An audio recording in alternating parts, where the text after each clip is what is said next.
Emotions and thoughts are not something that you're a victim to, but emotions and thoughts are something that you can actively participate in.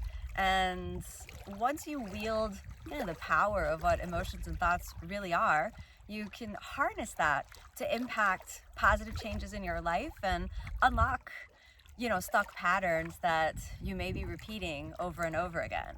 So let's unpack that a little bit. I know sometimes that emotions in particular can feel really, really powerful. It almost feels like you're subject to your emotions. You don't even know where they come from. But emotions are they have many different qualities, but understanding how to really work with your emotions is first rooted in the awareness that you are not your emotions. You are not defined by what you feel, and that you can consciously choose to shift your emotional state. It's not like the weather. The weather is something that we don't really have much power over. It's a sunny day, it's a rainy day, but in the realm of emotions, you don't just have to sit there and watch the clouds. You can actually watch what's arising and take that as kind of like an inner GPS. This is the direction I'm going. How you're feeling is a good signpost of what types of thoughts you're thinking in a repetitive or subconscious way, and they can give you a sense of, oh, this is the direction I'm going. These are the emotions. My general emotional state is indicative of the types of thoughts I think, the type of emotion that I hold, the type of energy that is me. And then once you recognize that, you don't have to wait for, some magical power to come in and shift you into a happier state. You can actually learn the tools of emotional self-regulation.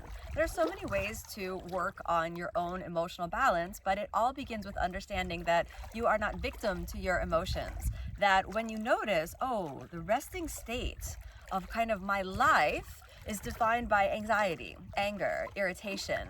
I seem to constantly complain. I seem to be depressed all the time. And I know because I've been there in all of those, what we would call dark emotional states.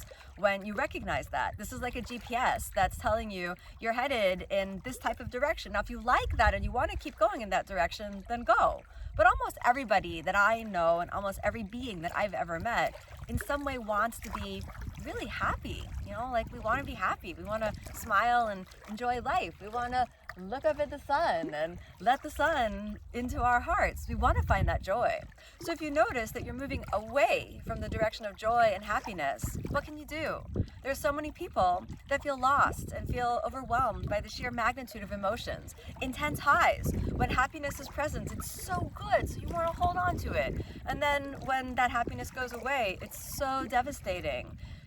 So you end up like in this cycle of self-doubt and depression and anger and anxiety. The first step in emotional self-regulation is to recognize that you're not your emotions, that you can consciously watch those signs that come up, just like you would watch your GPS when you're navigating in, towards a given route in your car or your vehicle. You can watch those emotions that come up, and if you're seeing that, hey, that's a direction that I'm not really interested in going in, you have the power to change how you think, how you be, how you act, and what frequency or vibration your thoughts are on. And this is something that I really respect yoga, meditation, and the whole spiritual path about, because one of the fastest ways to shift your emotional state is to move your body, change your body, close your eyes, redirect the mind from those cycles of worry, and then with conscious intention, practice planting seeds of a happier, more peaceful life deeper in the subconscious mind.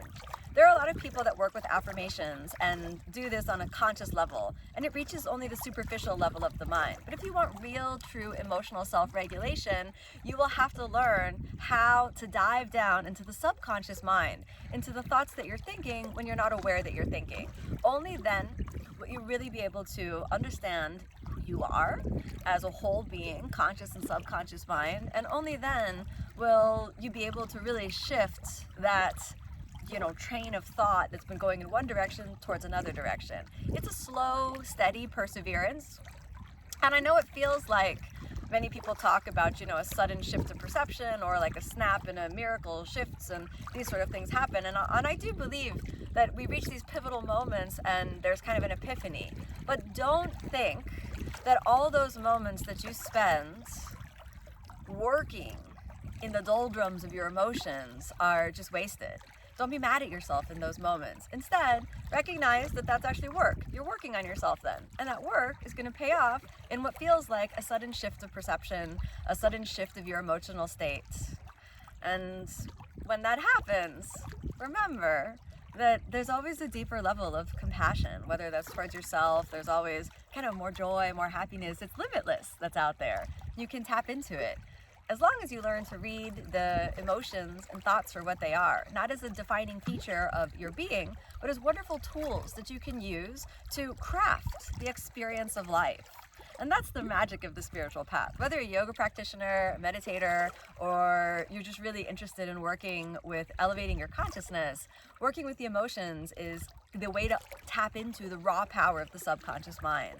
When feeling begins to be a driving force that takes you forward, when you can craft the way that you feel the same way you would make a sculpture, or the same way you would draw a picture or envision a story, then with that power, you're creating your life.